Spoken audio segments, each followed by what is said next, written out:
The US presidential race is heating up. US President Joe Biden and former President Donald Trump will face off for their first presidential debate on Thursday in Atlanta, Georgia. The leaders are prepping for the historic US presidential debate, with the stage set for what could be a pivotal moment in the 2024 race as millions of potential voters tune in. With only 2 debates this cycle, Thursday's high-stakes clash assumes heightened significance, and both candidates have stepped up their personal attacks, with national polls showing just how the pair are fighting a close contest. Both the candidates, aged 81 and 78, are neck and neck in polls 5 months before the election. According to Patrick Stewart, a political science professor at the University of Arkansas, this debate format will push both the candidates out of their comfort zones and requires them to prepare for some challenging questions.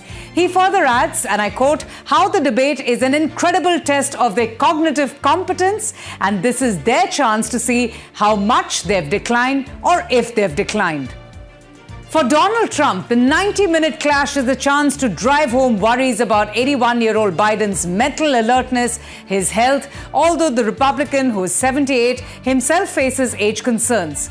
For Biden, the first ever debate between a sitting and a former president will be an opportunity to underline the legal challenges engulfing Trump and to paint him as unfit for office.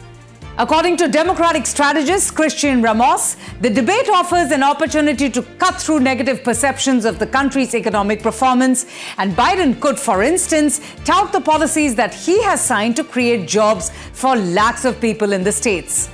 Both candidates have decided to go for CNN for a first showdown, which is unusually early in this year, and another on ABC that's scheduled for 10th of September.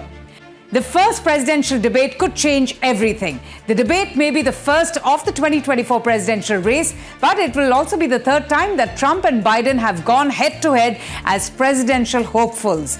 They faced each other previously in the 2020 elections. So therefore, it's going to be really interesting to watch just how the octogenarian and the septuagenarian, both of whom have drawn criticism over their advanced age, will deal with issues of economy, immigration, abortion, the state of US democracy, foreign conflicts, which are all issues of concern to voters, although inflation and border security are likely to dominate the debate.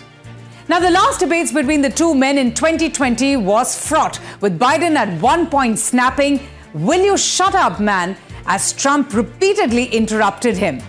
I'm not going to answer the question. Why would you answer that question? The question is, the question is, radical left. Will you shut up, man? Listen, who is on your... Well, this time around, moderators are taking no chances. They have more tools than usual to maintain a sense of decorum, with the microphones muted except for the candidate whose turn it is to speak.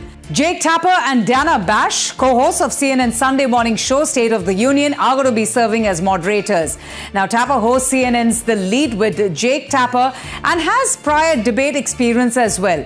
He, in fact, previously moderated the first Grand Old Party's presidential debate way back in 2015, as well as the last Democratic debate in 2020 between Biden and Senator Bernie Sanders.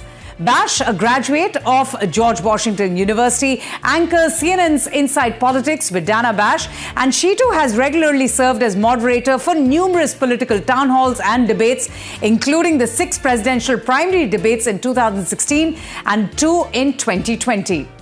But for both the presidential candidates, the forum has offered a mixed bag. In 2016, when Trump made his first successful bid for public office, his raucous, combative and spontaneous debating style helped him gain notoriety in a crowded field of Republican presidential candidates.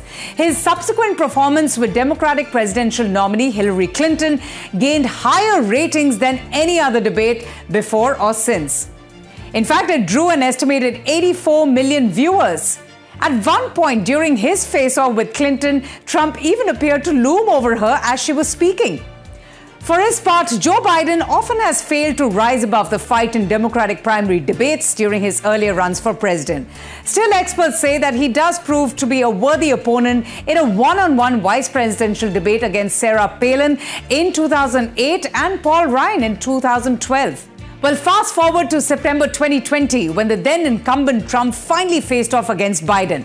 The event quickly went off the rails, with Trump repeatedly shouting over both Biden and Fox News moderator Chris Wallace. In fact, as the evening got even worse, Wallace assumed the role of an exasperated babysitter, Trump coming across as belligerent and Joe Biden dazed and baffled.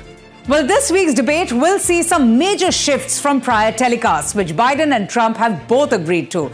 Now, these include no live audience, which means there will be no applause or boos that could derail the conversation. There's going to be muted microphones when it's not their turn to speak.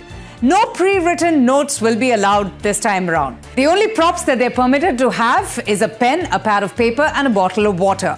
There will be no opening statements from either of the candidates. Trump will get the final word during closing statements, as determined recently by a coin flip. Well, this debate is going to be quite a task for the moderators, as both of them have personally experienced the brunt of Trump's rhetoric at a rally in Philadelphia only last week. This when the former president called Tapper, quote-unquote, fake Tapper, before mocking the pronunciation of Bash's first name. The debate indeed is going to be an important and decisive event, offering voters of the United States a clear view of the two leading candidates' visions for the nation.